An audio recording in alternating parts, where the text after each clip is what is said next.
Assalamualaikum warahmatullahi wabarakatuh. Hai teman-teman, kembali lagi bersama saya, Yola Evirita, NPM A1M02039 dari Prodi Pendidikan IPA Universitas Bengkulu. Di sini saya akan menjelaskan materi yang berbeda dari minggu yang lalu, di mana pada minggu ini saya akan menjelaskan materi tentang tugas dan tanggung jawab manajemen pendidikan dengan dosen pengampu Bapak Dr. Muhammad Kristiawan MPD.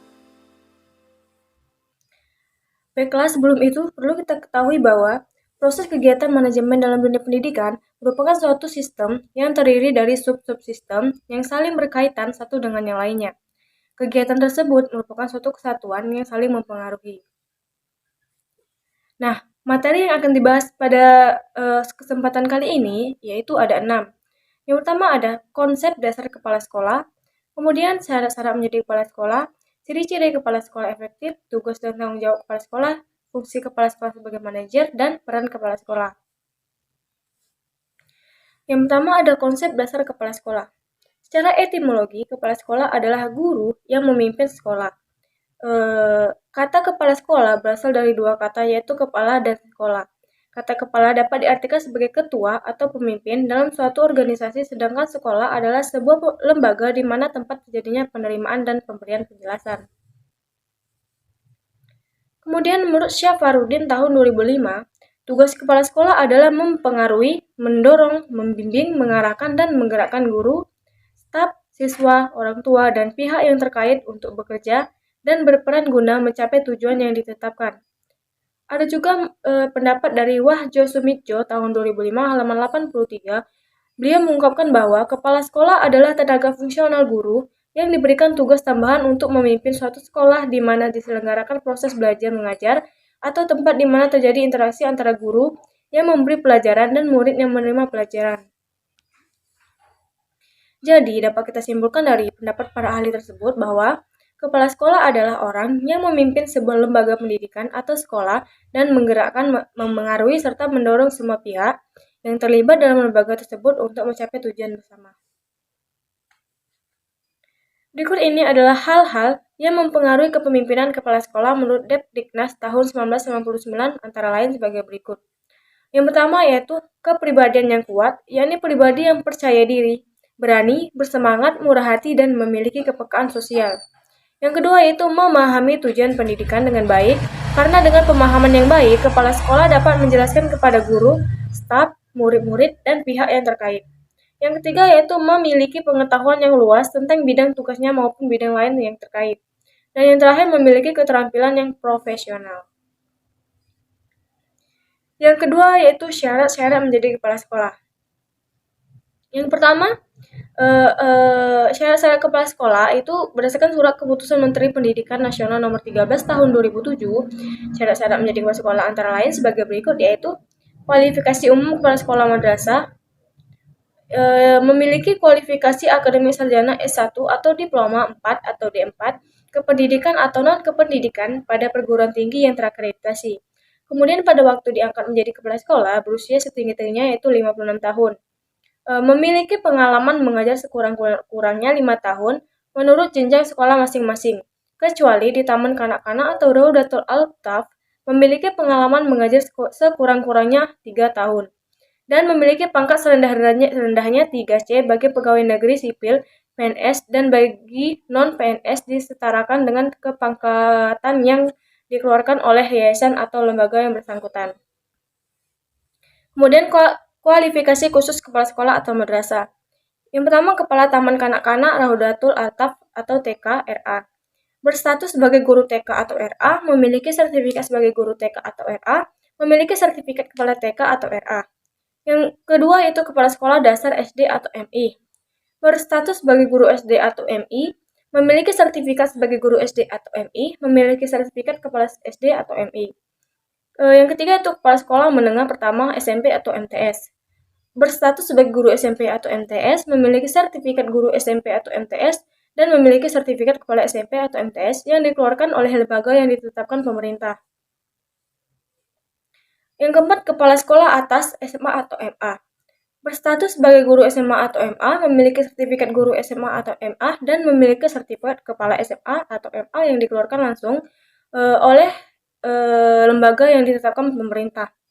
Yang kelima itu kepala sekolah kejuruan SMK atau MAK.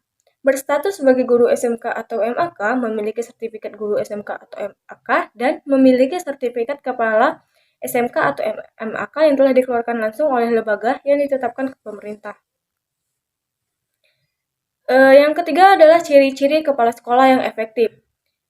Sergio Vani tahun 1984 mengidentifikasi 5 ciri kepala sekolah yang mengagumkan, yaitu sebagai berikut. Yang pertama, memiliki pemahaman yang luas terhadap sekolah yang dipimpin, terutama mengenai keteraturan sekolah, kesesuaian situasional, dan perubahan-perubahan yang terjadi. Yang kedua, itu sulit mengatakan tidak untuk membantu para siswa dan guru agar tumbuh dan berkembang. Yang ketiga, memiliki kemampuan mendengarkan. Yang keempat, senang bekerja sama dengan orang lain sehingga orang lain tersebut dapat berhasil. Dan yang terakhir, toleran terhadap situasi ambiguitas dan memahami bahwa budaya sekolah terus berkembang sepanjang waktu. Ada 3 faktor yang merupakan jadi indikator keberhasilan kepala sekolah yang efektif, menurut Bloomberg dan Granville tahun 1986. Yang pertama itu keinginan dan harapan untuk menjadikan sekolah yang dipimpin lebih baik dari sekolah-sekolah lain dan mampu menginstruksi waktu dan harapannya sedemikian rupa. Yang kedua, kecenderungan berinisiatif dan memulai tindakan proaktif terhadap situasi kerjanya dan memiliki kemampuan untuk tidak ditenggelamkan oleh lembaganya. Secara umum, ciri dan perilaku kepala sekolah efektif dapat dilihat dari 3 hal pokok, yaitu yang pertama, kemampuannya berpegang kepada citra atau visi lembaga dalam menjalankan tugas. Yang kedua, menjadikan visi sekolah sebagai pedoman dalam mengelola dan memimpin sekolah.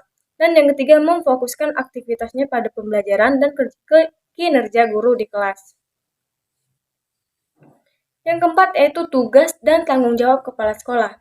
Menurut Purwanto 1970 halaman 102, tugas dan tanggung jawab kepala sekolah atau manajer pendidikan yaitu harus mengalami perkembangan dan perubahan, baik sifat maupun luasnya sesuai dengan pendidikan di negara Indonesia. Yang bersifat nasional demokratis, maka sifat kepemimpinan manajemen sekolah pun harus berubah dengan mengarah pada kepemimpinan pendidikan yang demokratis. Tugas dan tanggung jawab kepala sekolah semakin luas dan makin banyak bidangnya. Kepala sekolah tidak hanya bertanggung jawab atas kelancaran jalannya sekolah secara teknis akademis saja. Benar hal itu adalah tugas dan tanggung jawab yang pokok bagi seorang kepala sekolah atau manajemen pendidikan. Dalam pelaksanaannya, kepala sekolah sebagai supervisor harus memperhatikan prinsip-prinsip sebagai berikut. Yang pertama, hubungan konsultatif, kolegial, dan bukan hierarkis. Yang kedua, dilaksanakan secara demokratis. Yang ketiga, berpusat pada tenaga kependidikan atau guru. Yang keempat, dilakukan berdasarkan kebutuhan tenaga kependidikan atau guru. Dan yang terakhir merupakan bantuan profesional kepala sekolah sebagai supervisor dapat dilakukan secara efektif antara lain selalu diskusi kelompok, kunjungan kelas, pembicaraan individual, dan simulasi pembelajaran. Yang kelima ada fungsi kepala sekolah sebagai manajer. Stroner tahun 1978 mengemukakan 8 fungsi kepala sekolah sebagai seorang manajer, yaitu bekerja dan dengan melalui orang lain, dengan waktu dan sumber yang terbatas mampu menghadapi berbagai persoalan, bertanggung jawab dan mampu mempertanggungjawabkan, berpikir secara realistik dan konseptual, sebagai guru penengah, seorang politis, seorang diplomat, dan mengambil keputusan yang sulit. Kemudian yang ke-6 atau yang terakhir yaitu peran kepala sekolah. Secara garis besar, pemimpin pendidikan memiliki 3 peran utama yaitu sebagai berikut: peran kepemimpinan kepala sekolah, peran manajerial kepala sekolah, dan peran kurikulum pengajaran kepala sekolah. Baik, itulah tadi materi yang dapat saya jelaskan. Kurang dan lebihnya saya mohon maaf, saya akhiri. Wassalamualaikum warahmatullahi wabarakatuh. Bye-bye.